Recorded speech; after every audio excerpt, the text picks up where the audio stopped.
大家晚安，欢迎来到永续一起来第91场活动。我是今晚的节目主持人，我是薛宇，大家晚安。我是Rich，大家晚安。好，首先我们先欢迎我们今晚的大来宾，就是浩伟环境科技股份有限公司的贺总经理，欢迎贺总，贺总晚安。晚安，两位主持人，还有各位来宾，各位听众，大家好，我是浩伟环境科技总经理贺朝威。好，谢谢哈。所以这是我们今天最重要的主题哦，就是在过去我们只要讲到就是那个企业在做节能减碳的话，无非就是2个方法哈。第一个方法可能就是用自动化、数位转型有关的哈，然后第二种方法它就是从电力着手哈，就是那个节能省电的方式哈。那今天贺总待会会为我们带来说，其实在很多的工业啊、制造业哈，它不用电的话，那它如何要在这个节能减碳近邻这条路上，他们到底应该怎么做呢？所以他就会从这个能源这个部分，如何把那个化石燃料部分如何去减量使用，待会我会给大家，今天算是一个全新的一堂课，所以今天的那个知识含量非常的新，所以应该是在台湾能够讲这个题目的人也非常非常少，所以很开心就是可以邀请到贺总来跟大家分享。那首先一样就是欢迎大家一起来到 ESG 永续一起来的频道。好，那我们这个节目从去年开始，每个礼拜一晚上8点到9点，累计到现在今天已经超过了90场。好，那我们的频道的订阅人数也达到2059人，那在线参与目前已经破了13000，那总观看人数也超过了5.2万人次哦，再次感谢大家。好，那也因为有很多的支持跟协办单位，才让我们那个源源不断的可以邀请更多来宾。然后也知道说，原来有很多人需要这样的一个节目哈，所以我们再次感谢 ESG00、ESG 永续发展协会、玉基数位科技、北区8县市的融协会、数字创新力、中华亚太智慧物联发展协会、新竹2代帮的新市董联盟，还有台湾敏捷部落的 AG21的 ESG 社群。还有实践大学的推广教育部、影音创客、中华民国专业秘书暨行政人员协会、中华产学职能发展协会、中华商业发展协会、动态竞争社群，还有南区6县市融协会，从北到南归台湾，全台湾，那我才刚环岛回来，所以对于那个土地这件事情、永续啊、环境啊，其实那个感触其实就更深了哈。好，那也因为这样，其实会有很多的各式各样新的题目跟议题，我们会持续的举办哈，所以再次提醒大家哈，就是明天11月11号哈，不是双11邀请大家来消费哦，是11月11号是今年度2025，对啊，想说双11应该要开刷哈，就是不是，是11月11号，就在明天哈，我们风雨无阻哈，不论明天到底有没有放台风假，好，风雨无阻，在台风天更适合线上共学哈。我们今年度的就是针对人资绿领人才部分的人才敏捷数位的论坛会在明天下午的2点钟，如果你还没有报名的话，待会我会把链接给大家哈，赶快来报名哈。那我们这次特别请到了台湾敏捷部落的，就是也是台湾首位的国际的时光的大使周荣宏博士，还有特别找到了政治大学的会计系的，就是吴爱玲教授，也是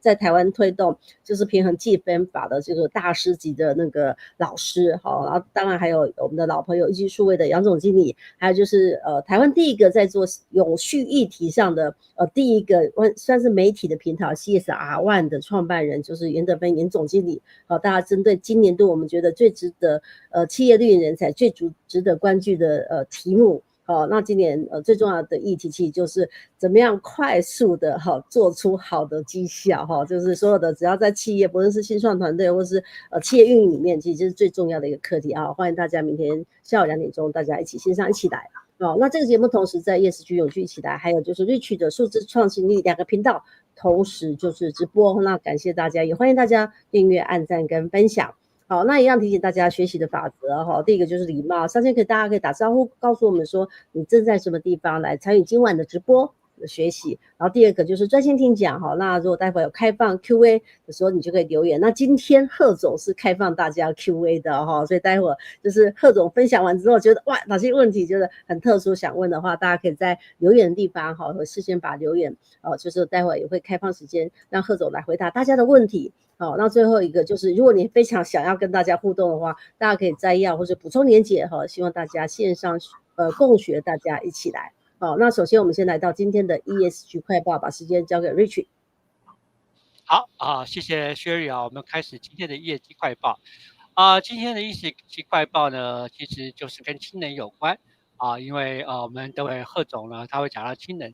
什么样的业绩快报呢？就是讲到中央大学氢能研究中心揭牌与德国余力西研究中心签署了 MOU 就代表台湾的氢能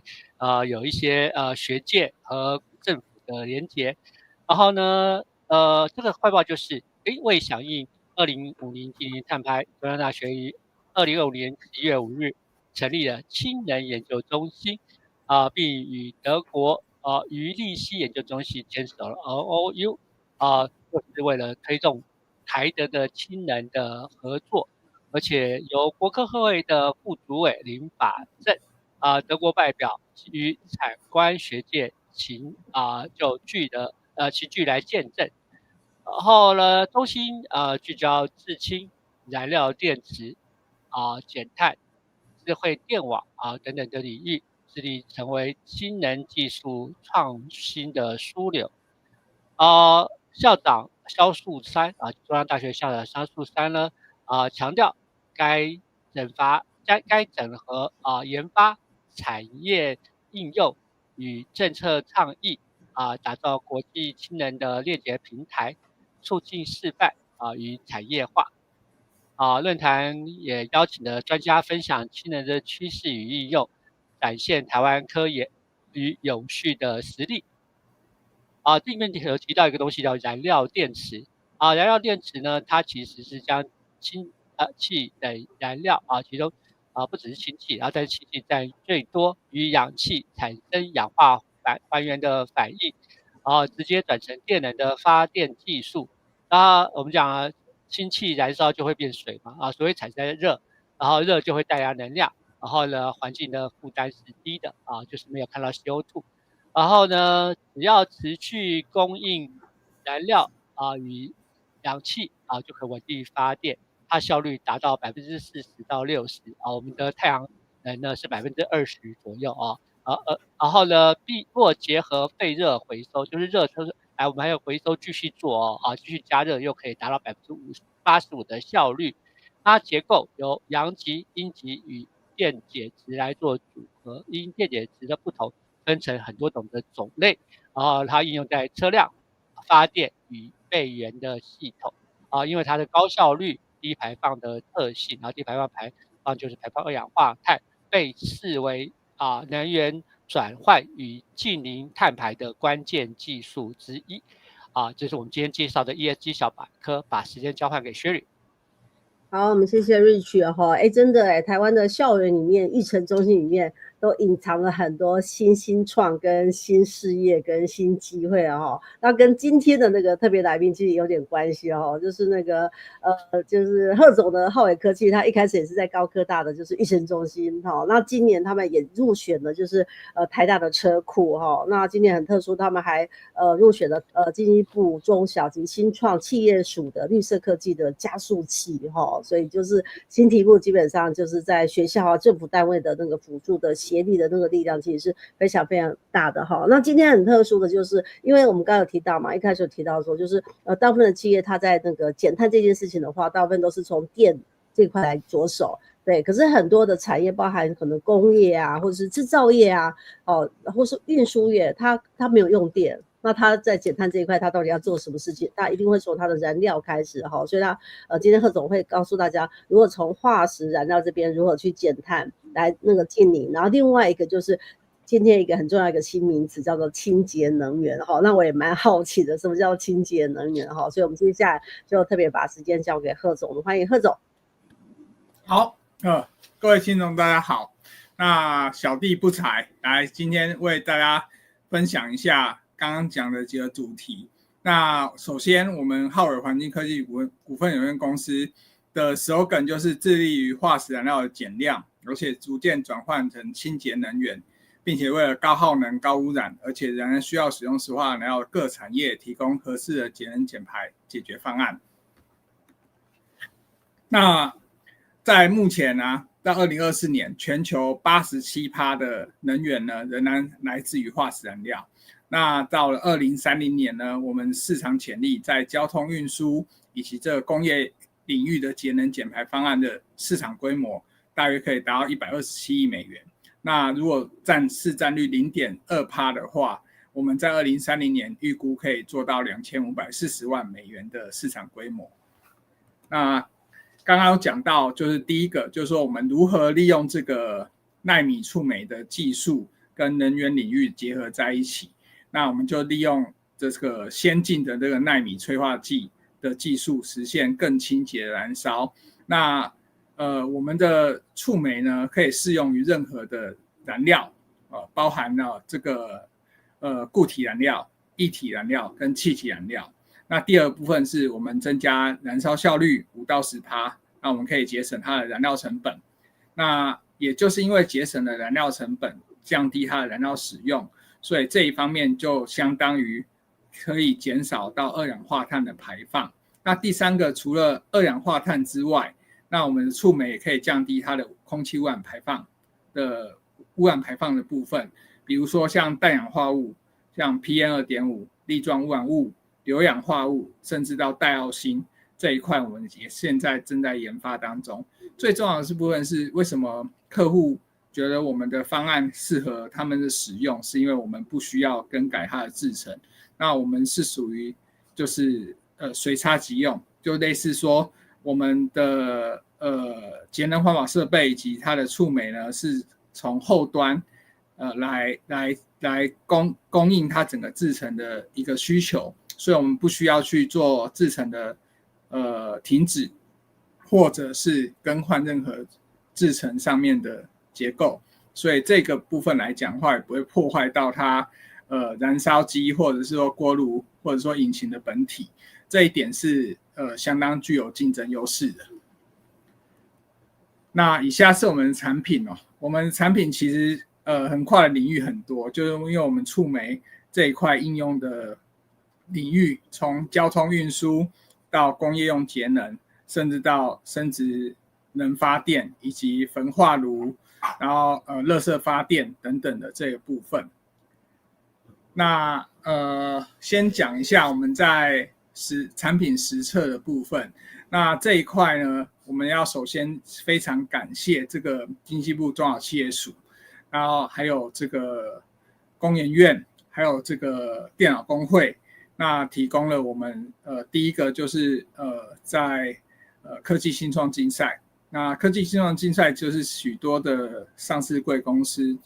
在节能减碳这一块，希望能够获取能够得到一些中小企业或新创企业的创意，还有它的解决方案来应用到公司实际上的操作。那我们今年呢投了统一企业的这个锅炉的节能效益的一个改善的一个题目。那我们也很高兴统一企业的长官能够提供这么好的场域给我们来做验证。那我们之前从我创业开始，刚也跟薛宇提到，就是说我们公司的触媒的应用领域非常多，那怎么从这么多的领域里面先挑适合新创企业起家来做的一块的领域？我们当时是选择交通运输的产业来做。那可是到了去年开始，我们发现说工业用的这个节能减碳的工业用的这个需求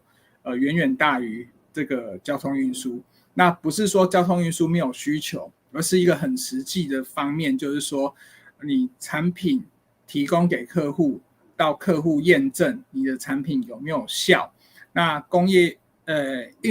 交通运输业，它大部分少则1个月，那多则3个月，它的验证的期间比较长。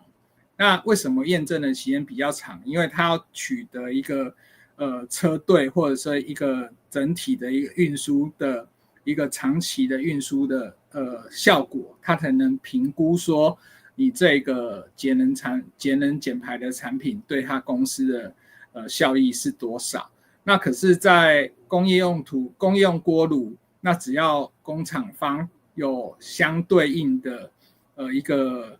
检测的数据，例如说燃料的使用的量，还有它产生的水蒸气的量，我是指锅炉这一块，那我们就可以非常容易的、快速的去知道说我们的触媒跟我们的环保节能系统在这个针对的这个锅炉来讲，它的节能效益有多少。那也在这一点，我们也非常感谢统一企业给我们新创企业这个机会，能够做一个效益的验证。那这一块是刚刚讲到，就是说在食品业，然后我们同科技新创竞赛的一个案例。那下一个部分呢，是我们在做 SRF 锅炉。那这是也是感谢经济部中小企业署的另外一个案子，就是绿色加速器。那我们的配合厂商是桃园的成浩股份有限公司。那它针对的是 SRF 锅炉，那它的燃料就属于固体燃料。那固体燃料这一块来讲的话，跟刚刚的气体燃料有点不太一样。那固体燃料的测试，除了在做锅炉的这个燃烧效率之外，他们也很在乎这在后端的产生的各项温室排放的指标。那我们从结果上面也可以看出来说，我们除了在增加燃烧效率，然后减少二氧化碳的排放，然后加上说我们在氮氧化物跟粒状污染物这一块也有非常大的成效。那接下来是交通运输的产品，我们针对小车有 Eco0的节能环保系统。那到这边我先暂停一下，就是说我们怎么把这个触媒呢来导入这个燃料这一块，就是说我们的触媒是液态的触媒，那我们把液态触媒怎么搭配上固体的燃料或液体的燃料或气体燃料？这边我跟各位听众稍微解释一下，就是说液体的触媒加入液体的燃料当然是最简单，然后我们通常是用添加的方式。那我们应用的燃料领域就包括汽油、柴油、重油等等的这些液态的化石燃料。那针对固态的化石燃料呢，还有气态的化石燃料呢，那我们就会用另外一个方式，就是用我们的节能环保设备来把这个液体的触媒变成气体的触媒。那气体的触媒从哪里去跟这个整个燃烧反应发生它的效益呢？是从它鼓风机端，从进气吸管这边。所以这个 Eco0的环保节能系统就是很简单的，把液体的触媒挥发完了之后变成气体的触媒，从汽车引擎的这个的空气滤清器下面就是进气吸管。那从变成气触媒之后，跟着空气一起进入燃烧室，跟这个燃料混燃之后，然后发生光催化水解的反应。但这些反应的一个专有名词比较复杂。那可是我们就是利用这个液体触媒变成气体触媒的这个动作，然后提供给各种的燃料，包括气体燃料，包括液体燃料，包括固体燃料，我们都可以用这个方式。那刚刚讲到气体燃料的这一块，就包含天然气的为燃料为主的一些设备，那我们就一样是用这个从液体燃料变成气体燃料，只是说因为它提供的触媒的量要比较大，所以我们会用加热的方式或者说雾化的方式来把这个把液体燃料变成气体燃料。所以这一块来讲的话，就相当于我先稍微做一下我们的产品的一个原理。那这一支设备来讲的话，就是很简单，把它插入到这个空气滤清的滤网上面，然后1个月使用1支。那这是针对小车用的交通运输的产品。那我们还有针对重卡船舶推出了 Eco One 的节能系统，节能环保系统。那右边是它安装在重卡上面的示意图，然后下面是产品实测啊。不好意思，我的特助就是我家的狗要乱叫，所以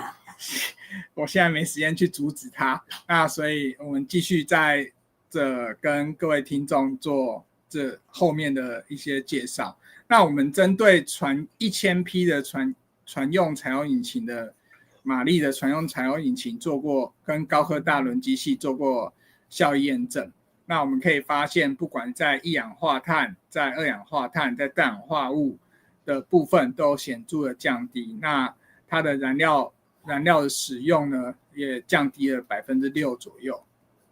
那接下来就是我们的营收模式了。那我们的客户区隔区分成交通运输交通运输类这一类型的客户就包括使用汽油、柴油的引擎啊，然后还有这个柴油发电机啊。那最重要的是，我们这次在我们今年跟着这个绿色加速器还有工研院一起去了杜拜。那杜拜参加这 Joytex 的一个展会，那很高兴能够参加这个展会。那也发现了说，他们其实在低碳的船用燃油跟航空燃油有需求。那我在这边跟各位简介一下，这个什么是低碳的船用柴油跟航空燃油。就是说，所谓要低碳，那低碳的话，通常我们是用生质燃油，或者说用生质酒精。那生质酒精的话，它通常就当作是除了运输造成的碳排放之外，那基本上就是没有碳排放。可是到了后期呢，生质酒精的价钱飙涨。那飙涨的一个原因是什么？就是说我们早期啊，可以拿农作物来提供给这个提炼成生质酒精。那可是因为人道关系，就是说我们为什么要把这些粮食明明有很多人可以拿来吃，那把它运用在提炼酒精来当燃料这一块，是不是有一些人道主义上面的疑虑？所以我们后来啊，这些生质燃油跟生质酒精主要是用农业废弃物，还有回收的这个废油，包含说食品用油，还有这个废机油等等的这些东西来做提炼成这个提炼成这个生质燃油或者是生质酒精。那因为这个成本的关系高了很多，那航空业者又有低碳的需求，所以航空业者跟这个使用低碳航空燃油跟船用燃油的这些客户就想说，可不可以利用我们的触媒去做一个成本效益的平衡？也就是说，我们触媒可以增加它的燃料效率，那可是这个一样，我们用触媒的方式也没有除了制造过程之外，也没有什么碳排放。拿这个触媒呢来平衡这个价格高昂的生质酒精跟这个生质燃料，来做一个平衡价格的方式。那这一块市场是非常非常的庞大，只是说我们新创企业介入这个市场的话，我们有技术，可是我们要介入这个市场，现阶段是不可能。那也非常感谢这次能够到杜拜去参展，来认识了一些杜拜当地的小型炼油厂，那他们也对我们这个技术非常感兴趣，这是第一块。然后第二块是说工业用途领域，是我们今年主要发展的一个商业规划。我们瞄准在食品业、纺织业，还有水泥业，还有资源回收业。那资源回收业这一块，我们等一下下一个部分会讲到，就是说尤其是在食品业，那食品业其实是一个刚需哦，就是说你不管景气好坏，你都要吃饭，所以食品业来讲的话，是我们优先去推广的一个客户的目标。那最后面是资源回收厂的资源回收业，还有这个焚化发电跟生质能发电。那这一块也是我们未来主要会着重的一个客户群。那首先讲资源回收业，因为台湾的资源回收业很多都是用焚化，像刚刚讲到的，就是说做成固体燃料，然后焚化完了之后产生蒸汽，来卖蒸汽给需要的客户。那当然它增加了燃烧效率，降低了污染排放之后，那它单位时间可以燃烧的废弃物会变多。那反过来讲，就是说，如果我一个资源回收业者一整年所产生的最大的水蒸气的量，根据它的这个燃料许可证，那我们是不是反过来，就是说，单位时间燃烧更多的这个燃料，反过来说，你单位产出的这个水蒸气是不是用掉的燃料会更少？那这样子我们就可以借由这个方式来推估这个小型焚化炉一整年做出来的减少二氧化碳的量。那这个案子是我们今年跟绿色加速器合作，跟共创企业桃园的成浩股份有限公司一起来做的这个绿色加速器的结案报告，就是针对小型焚化炉的这个节能跟减排。那我们的收入来源呢很简单，就2项，一个是针对节能减排设备的销售以及触媒补充液的销售。那第二部分是说针对利润分享，也就是说客户那针对燃料的节省的部分，那我们提取1到2%作为我们的营收来源。这一块就是我们收入来源其实比较单纯。那以下是商业模式跟市场规模。那这一块部分来讲的话，我们针对工业用途的锅炉，尤其是在中国和泰国等等的，我们做了许多的试调。那这一块模式 B 的部分是针对交通运输的部分。那接下来模式 C 的部分就是针对物流运输还有船舶等等的一些市场调查。那简单来讲就是说，我们的产品一整年包括设备，包括触媒补充液的使用，然后扣掉这个成本，扣掉这个设备跟补充液的成本之后，那我们客户以节油率 6%， 然后年时行驶里程12万公里的话，我们大概还可以节省掉6万块泰铢，这是它的一个商业模式。那我们的竞品分析的话，我们主要是针对工业用途。那工业用途来讲的话，其实最主要的这个成立一个这个焚化炉啊，成立一个这个锅炉，或成立一个这个生质能发电等等的东西，大概会耗费巨资的就是后端的这个污染防治设备成本。那我们的产品就是说，利用这个触媒呢，在燃料端就已经达到了一个一定程度的降低污染排放的效果。那这个成效呢，变成说后面的后端的这个污染防治设备，你的花费可能就可以不用到那么高。然后第二部分是说，污染防治设备也要维护，那你的维护的成本也会大幅的降低。那这一点就是我们的优势，所以我们到了2027年，我们预计推出我们第一个小型生质能发电的案场。那光是这个优势，就是足以让我们跟其他同业在做生质能发电这一块来讲，除了燃料成本比较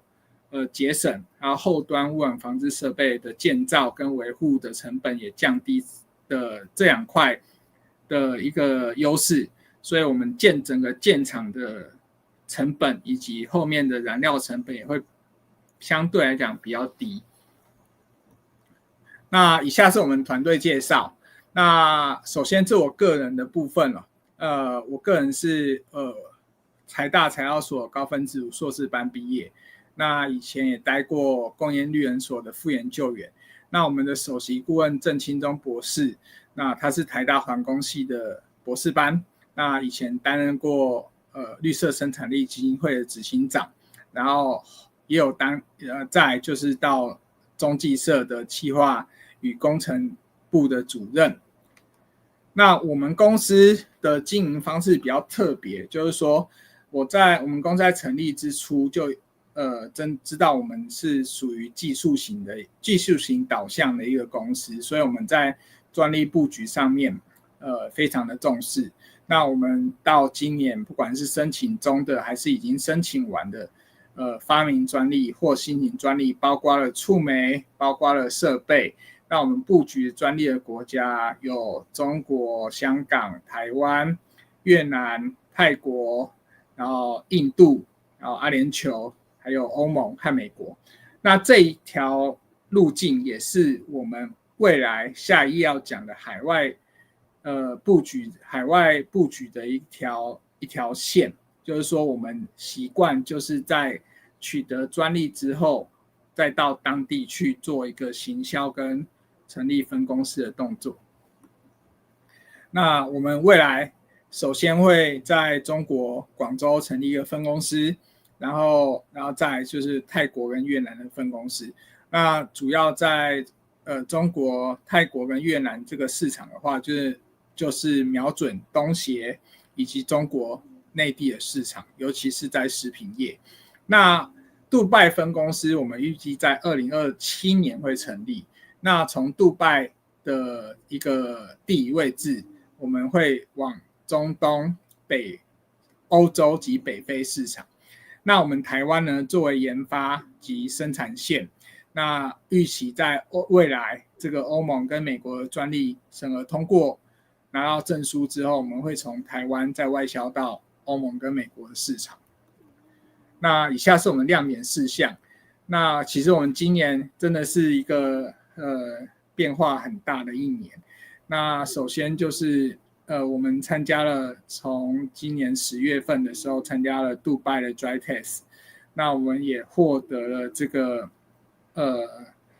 杜拜 Dry Test 的这个 Supernova 的一个新创竞赛。那我们也有这个荣幸代表台湾来获得这个永续科技组的前10强。然后再来就是我们参加台湾经济部中企署还有这个电脑工会协办的这个科技新创竞赛。那我们也很感谢主办单位及协办单位以及统一企业能够愿意给我们这个机会来顺利的进入到决赛。那再来就是工研院跟日本的大赛路集团今年有推出一个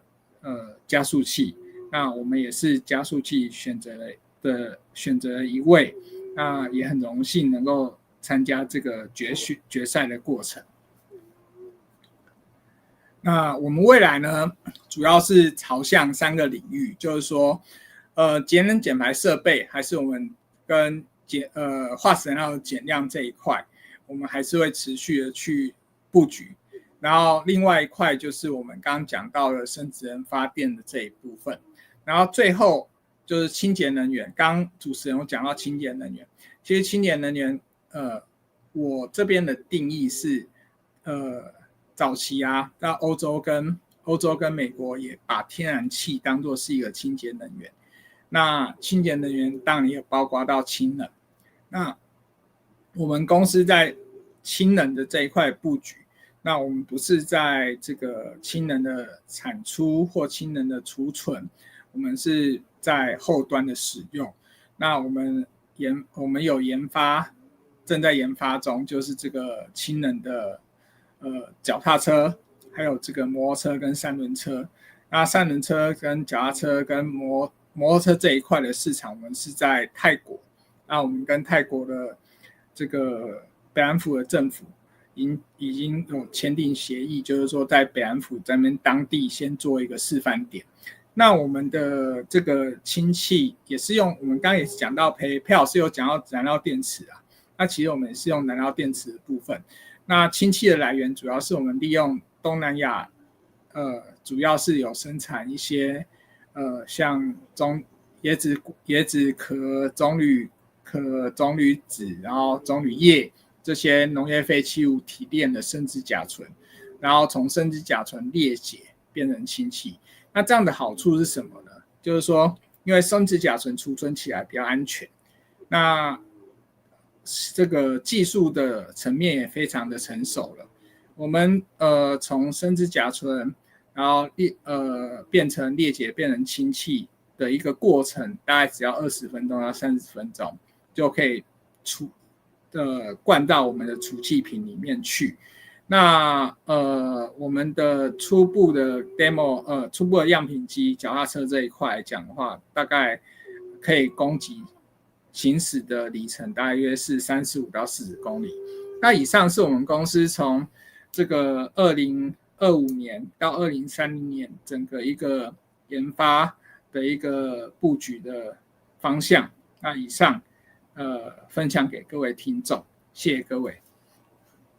好，我们谢谢那个贺总，哇，很快速的把那个公司到底是怎么发展，然后现在着力在就是这个石化燃料的那个减碳，还有就是那个促进它的燃烧，还有另外一个就是清洁能源的部分，很快速的让大家知道一个市场的一个轮廓哈。那我觉得这个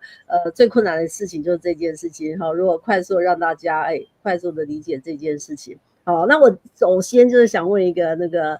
这个叫做门外汉要问的一个问题啊，因为刚刚那个贺总特别提到，就全球在87%的能源主要还是来自于就是石化原料嘛，哈，那这种有点很像去非洲卖鞋子嘛，感觉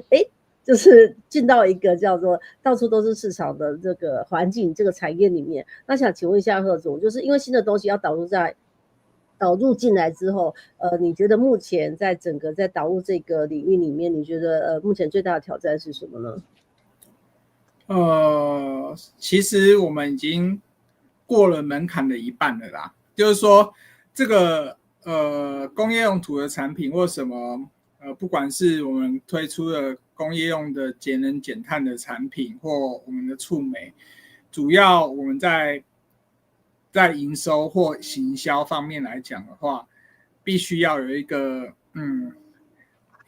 大企业的场域让我们做验证，然后提供出来详细的验证结果。那当然这个企业是值得大家信任可靠的一个企业，所以我刚刚有提到就是说很荣幸我们这次能够，也很感谢就是说经济部中企署还有电脑工会以及非常感谢统一企业各长官从杨梅厂到新市场都非常支持我们的测试。那我们的测试也有经历过挫折，那可是这一段期间不管是厂长不管是经理还是在这个主任这边都非常鼓励我们继续再把这个事情给研发完成。那也感谢他们，就是感谢他们给我们浩伟环境科技的机会能够达到就是说我们把我们新研发的触媒应用到这个领域上面，也达到非常不错的成果。那刚刚有借此来回答薛宇的问题，就是说新的东西你要推出市场的时候，如果没有一个大企业的品牌，或者说有一个地方让你做验证，而且可以公布这个验证，不然你在推的时候，你要一家一家推，实在非常困难。那这也是这一点，就是说我们公司从24年从交通运输的领域转型成25年开始走工业用途，然后搭配到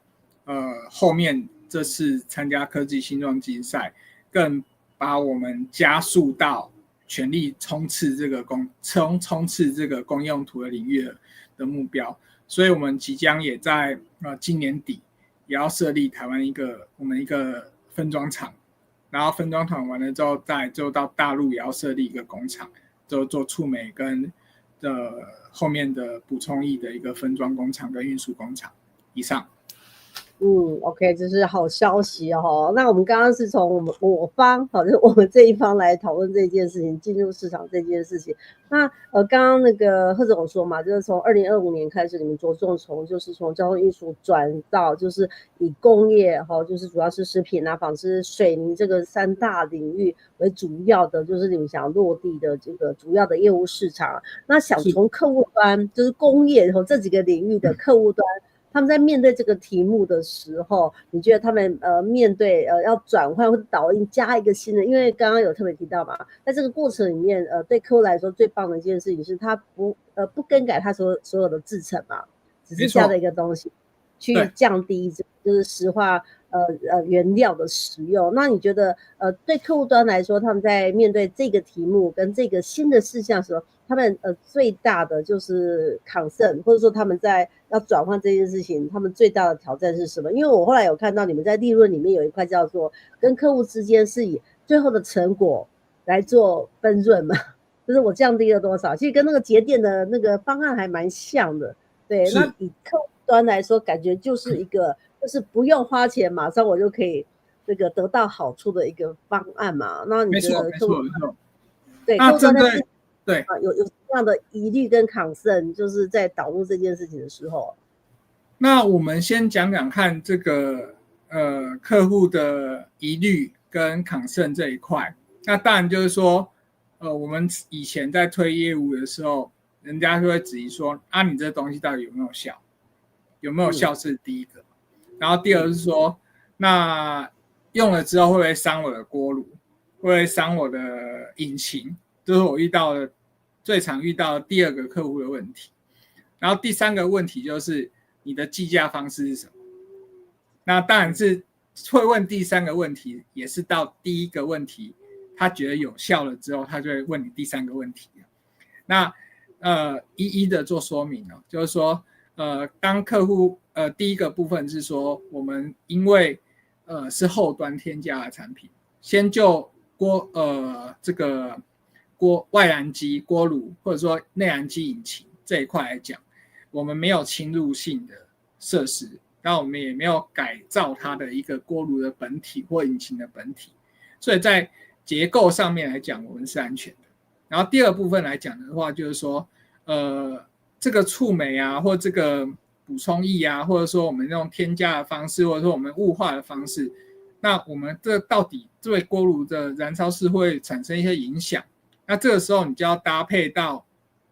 一些国际的验证单位。那我们最简单的就是我们找 SGS 做的各种腐蚀性，然后做的各种毒性，然后做的各种安全性的测试。那我们也是有这些测试，我们才敢继续在推广这个产品。那第三个就是说，你要给客户的保证，就是说你的当然这是不可免的啊，就是产品责任险嘛，就是说产品责任险，如果客户用了你的产品，然后有什么损坏的话，那当然这是对客户的一个安全、一个财产跟安全的保证。那这三项都是我们已经做齐了之后，我们才会跟客户做推广，这是第一个。然后第二部分是说，关于说客户说，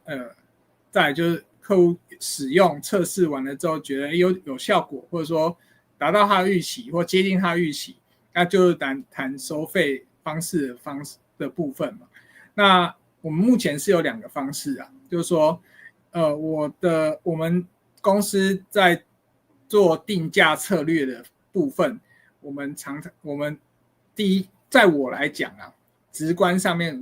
我是以客户的角度去反思，我应该卖多少钱。也就是说，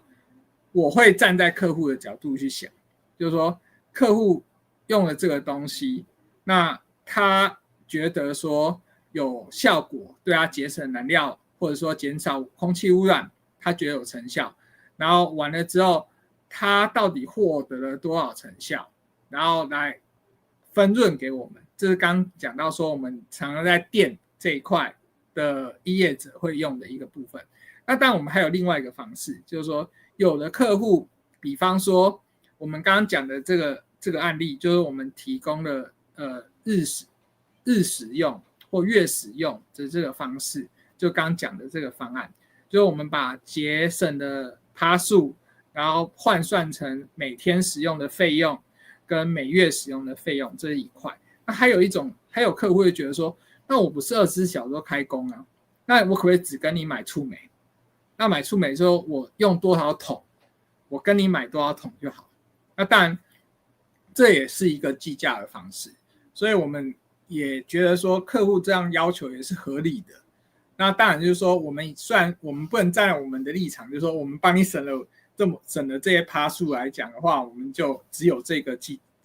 价的方式。我们也会聆听客户的需求。那所以我们刚刚讲过，我们有2个营收的来源，就是说一个是设备跟补充液的买卖，就相当于我刚刚讲的，他1个月使用多少桶的触媒，我们发货多少桶给他。然后第二部分说，那如果他是365天只停工5天做税休，然后他一整年都24小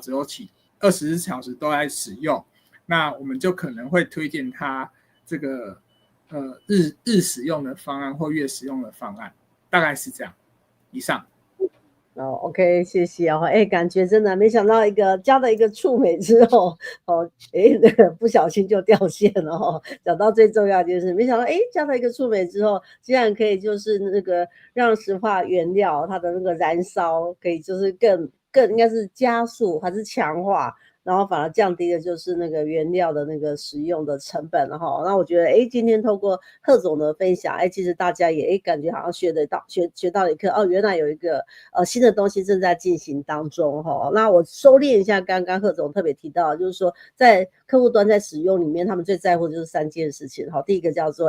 这个有没有效啊？是不是真的能够帮我降本增效啊？哈。然后第二个的话，当然是因为毕竟要放进去客户端的锅炉上面，那锅炉是算是在客户端里面算是成本生财工具嘛哈，那会不会伤到我哈？那这个部分的话，就是他们采用就是用 SHGS 的就各项的就是那个验证的方式来确保这件事情哈。那第3个当然就是很重要，就是定价的策略哈，到底用什么样的方式哈？那因为客户的需求都会不大一样的哈，那所以他们有多角化的一个方式哈，所以我们也是透过这个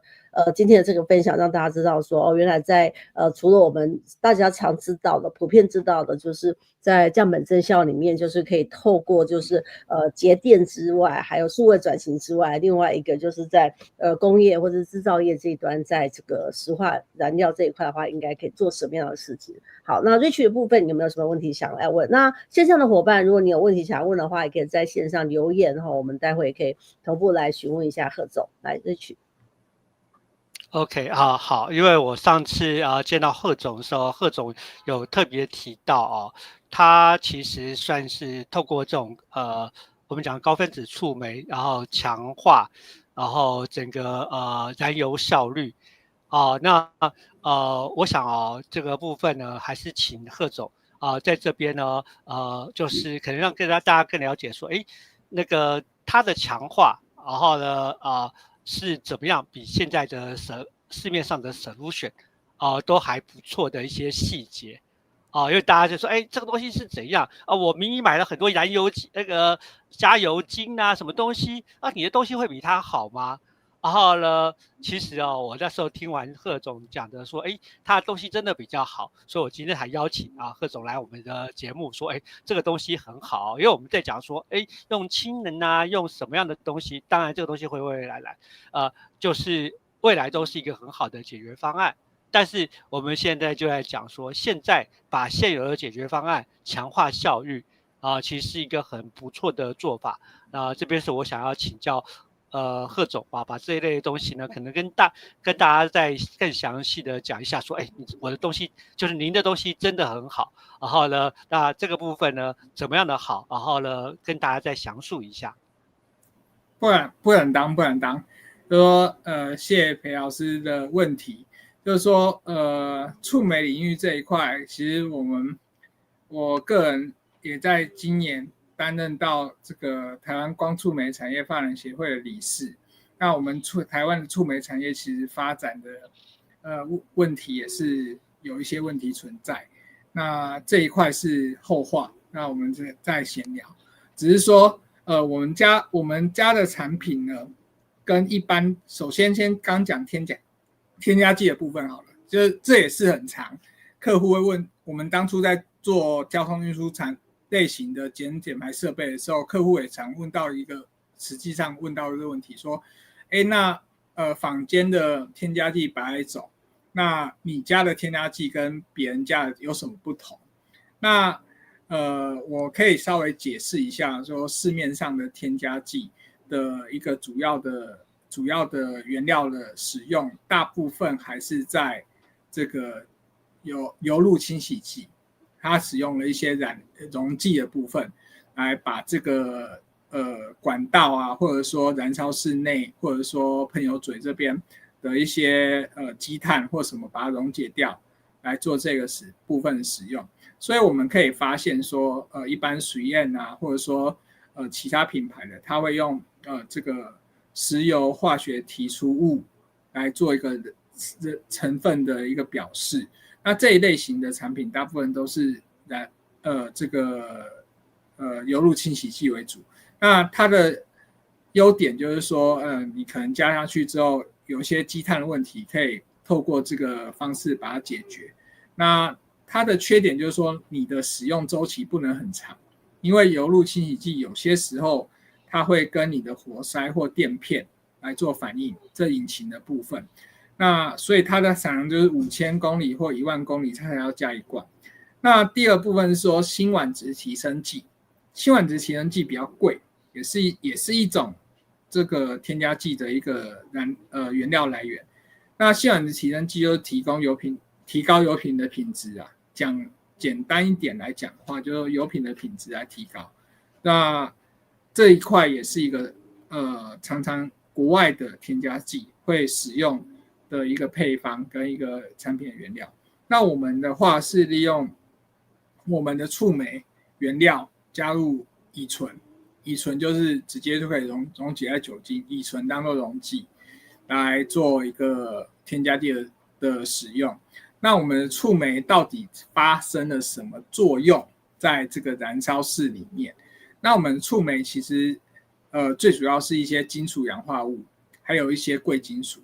那我们近年也在把这个贵金属的成分把它渐渐的降低，让它的这个产品的成本能够更符合一般人的需求。那金属氧化物分成2种，一个是类似像光触媒的成分。那光触媒的成分来讲的话，我们就会讲到说，一般的化石燃料都有这个碳。那化石燃料进到燃烧室里面燃烧之后，会产生二氧化碳跟水。那二氧化碳跟水里面来讲，这个水啊，那如果遇到我们的触媒成分里面的光触媒发生了光结反应了之后，因为我们知道光结反应要有水也要有光，那这个光的部分来讲，内燃机里面或者锅炉燃烧的光你可能看不到，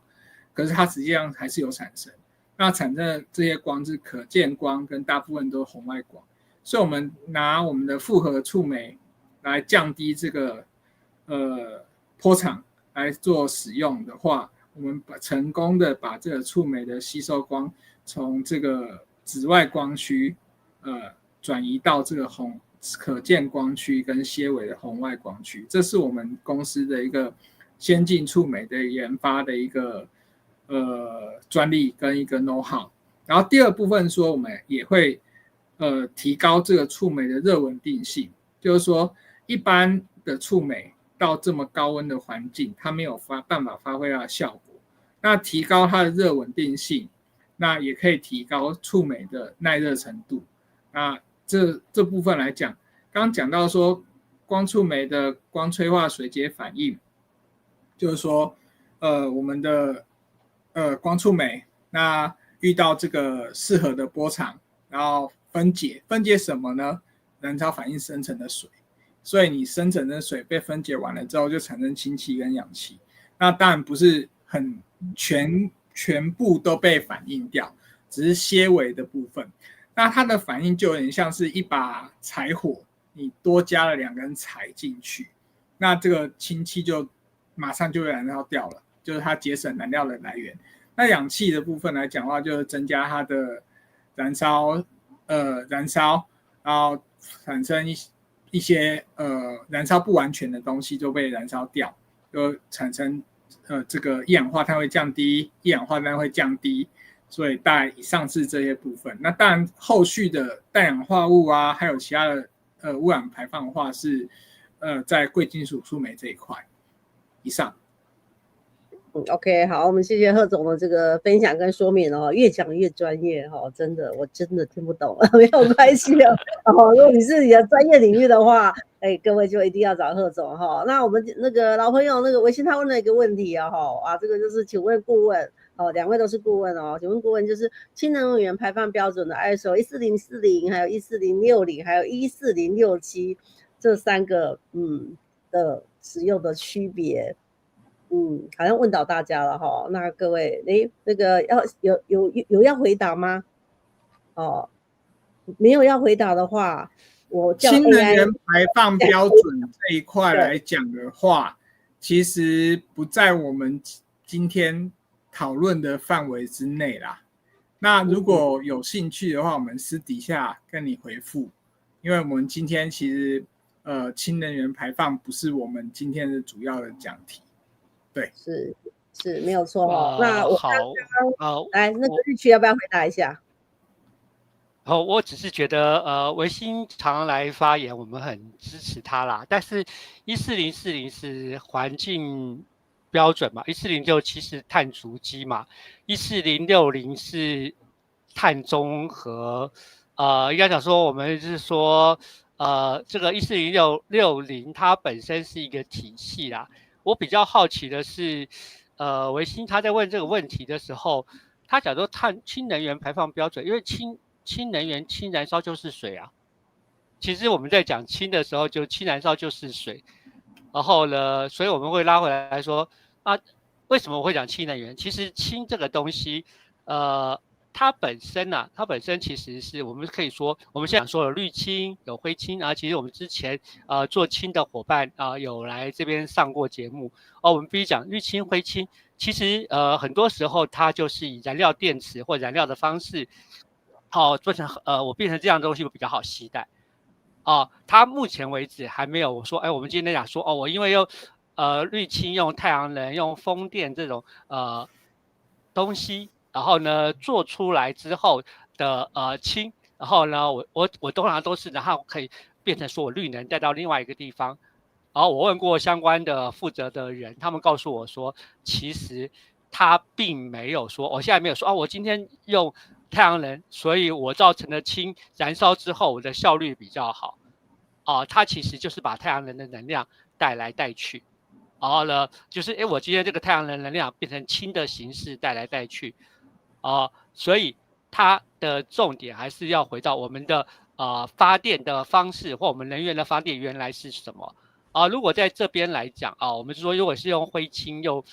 比如灰氢什么用煤用石油用天然气用这些东西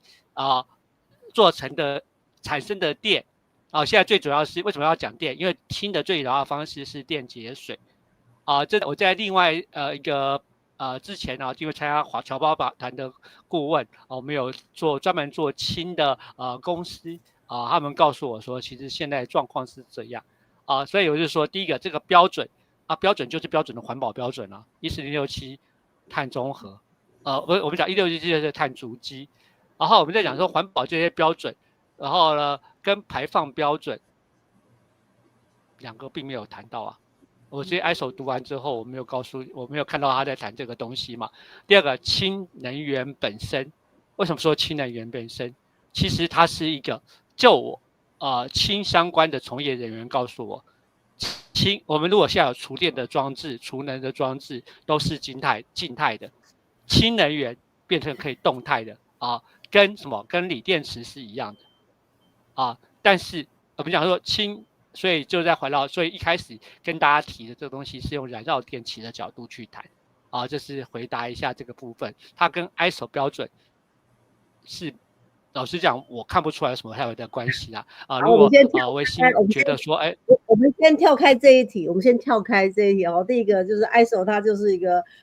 环境的管理的一个标准那3个还有 ISO 14040 14060跟140，它运用的场域是不大一样的。好，所以我们先跳开这个部分，所以看你要做什么哈。如果很简单来说，因为刚刚一看到这个问题，我就想说，我们一定要善用 AI，AI 就是我们最棒的老师哈。那很结构化的，简单一点的话，就是收敛一点跟大家分享哈。140就主要是产品的生命周期。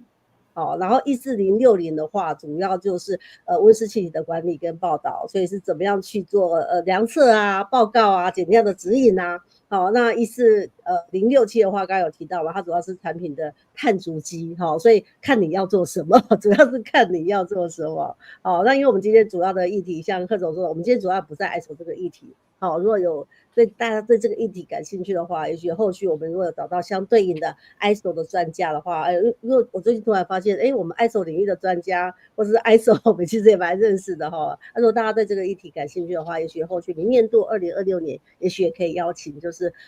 其他的就是顾问们来跟大家分享哈。那我今天特别讲这件事情，是因为没有错。我们本节目到年底的来宾都排满了，所以如果各位现在有一些新的议题的话，很抱歉，我们要再把它排入2026年的邀请的对象哈，也欢迎大家许愿告诉我们，你对什么议题感兴趣，然后希望可以多加了解哈。那我们今天再次就是谢谢就是贺总精彩的分享哈，那我们也持续关注哈，因为刚刚有听到就是贺总他们在专利布局的部分主要以东南亚为主哈，那因为这一块真的是在台湾在这块领域贺总走得非常的前面，走得非常的前面哈，那我们持续会追踪就是贺总的最新动态哈，如果有最新的很不一样的发展的话，我们也希望在就是后续的节目里面也可以邀请来贺总来跟大家分享哈，所以我们就在这块领域里面贺总就是我们最重要的一个顾问，然后希望在未来的就是那个清洁能源的部分，还有就是石化减量这一块的话，可以邀请贺总跟大家再分享更多的产业上的运用哈。那一样最后再次提醒大家，就是欢迎大家订阅、按赞、分享哈。那一样也再次提醒大家，就是那个明天的活动，如果大家对这个绿人才哈，尤其是企业大型企业、上市柜公司的企业的人资，如果对这个议题感兴趣的话，欢迎大家就是赶快来报名好。最后我们还有时间然后活动是免费的欢迎大家。那每一年我们都会举办针对企业人资因为人资在企业导入永续的议题里面是最重要的关键性的就是人物啊所以我们特别在每一年都举办针对企业人资的论坛，欢迎大家来参与那最后一样再次感谢大家就是今天的参与。那我们下个礼拜一晚上同一时间8点到9点同一时间永续起来，大家线上学习，大家线上见再次谢谢贺总，那我们跟大家道声晚安，各位晚安，拜拜，拜拜拜拜。好。